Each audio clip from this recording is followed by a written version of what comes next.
Nous sommes aujourd'hui 610 000 habitants. D'ici 2030, nous serons 650 à 680 000 habitants. Cette augmentation est due en grande partie à une croissance naturelle et pour une autre partie à de nouveaux arrivants attirés par la qualité de vie et les services offerts par l'agglomération. C'est une vraie chance pour les 24 communes de l'agglomération nantaise. Cette attractivité nous oblige à anticiper les besoins en déplacement de demain avec la volonté de préserver l'environnement et d'agir concrètement sur le changement climatique. C'est pourquoi il est nécessaire d'élaborer un plan de déplacement urbain à l'horizon 2030. Les maires, les acteurs, les habitants des 24 communes seront partie prenante de l'élaboration du prochain PDU, une élaboration qui se fera tout au long de l'année 2017. Dans ce travail de co-construction des besoins à l'horizon 2030, il est nécessaire dès à présent d'anticiper un certain nombre de décisions qui vont constituer un premier socle d'action à engager dans le cadre du futur PDU. En effet, afin de garantir un réseau de transport en commun performant et structuré, une grande qualité d'infrastructures et de services, le réseau de transport en commun de Nantes Métropole doit continuer à évoluer. Demain, les tramways seront plus longs. De nouvelles rames vont circuler. Elles remplaceront les rames Alstom de la première génération en service depuis 1986. Elles seront plus longues, 45 mètres au lieu de 40 mètres, et permettront d'accueillir 20% de passagers en plus, soit 250 à 350 voyageurs. Elles seront 100% accessibles. 46 rames vont être remplacées. Demain, le busway sera aussi plus long et électrique. Il mesurera 24 mètres contre 18 aujourd'hui, pouvant ainsi accueillir 30% de passagers en plus. Après 10 ans de service, il arrive aujourd'hui à saturation. Et il est donc nécessaire, pour assurer une qualité de service et de fréquence, d'acquérir du nouveau matériel. En parallèle, Nantes Métropole a acheté 80 nouveaux bus articulés propres. La livraison des bus se fera progressivement jusqu'à août 2017. Pour stocker les nouvelles rames de tramway et les nouveaux busways, des dépôts seront construits. Pour le busway, au Clouseau à Vertou, pour le tramway, à la Babinière, à La Chapelle-sur-Erdre. Demain, de nouvelles lignes de tramway. La première ligne reliera le quai de la Fosse au futur CHU en empruntant le pont Anne de Bretagne reconfiguré. Puis desservira la ZAC des Îles à Rezé en passant par le pont des Trois Continents. La seconde ligne reliera le boulevard des Martyrs nantais au boulevard Benoni-Goulin pour desservir le futur CHU, puis rejoindra la ZAC des Îles à Rezé, toujours en passant par le pont des Trois Continents. Ces deux nouvelles lignes s'expliquent par la dynamique du cœur de Nantes.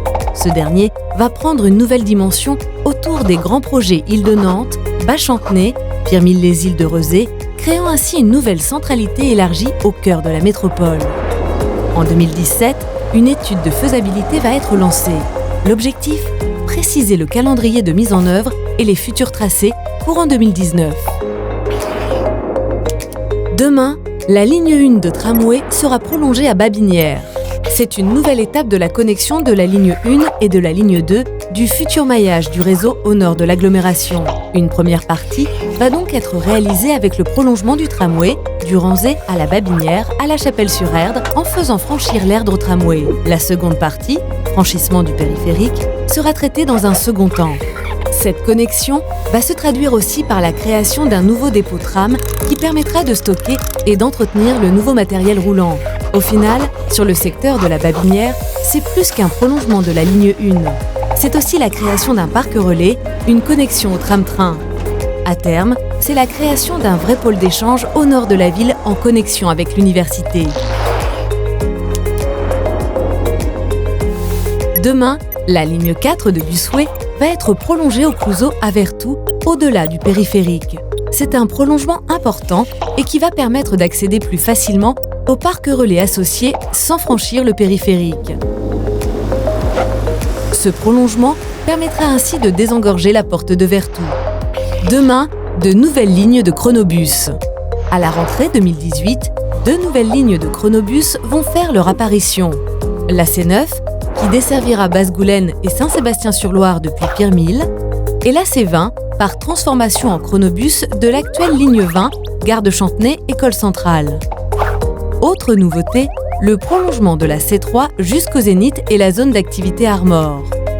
On va ainsi passer de 70 km pour cette ligne à 90 km de chronobus pour 9 lignes. Après les livraisons de la rentrée 2018, les évolutions du réseau chronobus et du réseau bus seront étudiées dans le cadre du travail de concertation sur le PDU qui débute en 2017 à l'échelle des 24 communes. Demain, de nouvelles navettes fluviales. Courant 2017, la métropole va aussi élaborer un plan pluriannuel de développement des navettes fluviales interconnectées aux lignes structurantes de transport. Ce programme accompagnera dans le temps la mise en service des projets urbains majeurs des bords de Loire. Demain, de nouveaux parcs relais. Nantes Métropole prévoit de créer de nouveaux parcs relais dans les secteurs déficitaires ou en lien avec le développement de lignes de transport structurantes. Pour ce faire, un objectif de 3000 places supplémentaires d'ici 2020 a été fixé. 7 en cours de réalisation ou en étude, extension Neustrie et Porte de Vertou, création gare de Couëron, C9 Quintaine, C3 boulevard Charles-Gautier, projet à l'étude, gare de Boueil et de Mauves-sur-Loire. 6 projets supplémentaires après 2020, Clouseau, Babinière, Armor, Porte de l'Estuaire, Bourdonnière et Rezé-les-Îles. Comme on vient de le voir, tous ces éléments sont des pièces essentielles du futur réseau de transport en commun à l'horizon 2030. Ils dessinent déjà les premières grandes orientations qui seront inscrites dans le futur plan de déplacement urbain.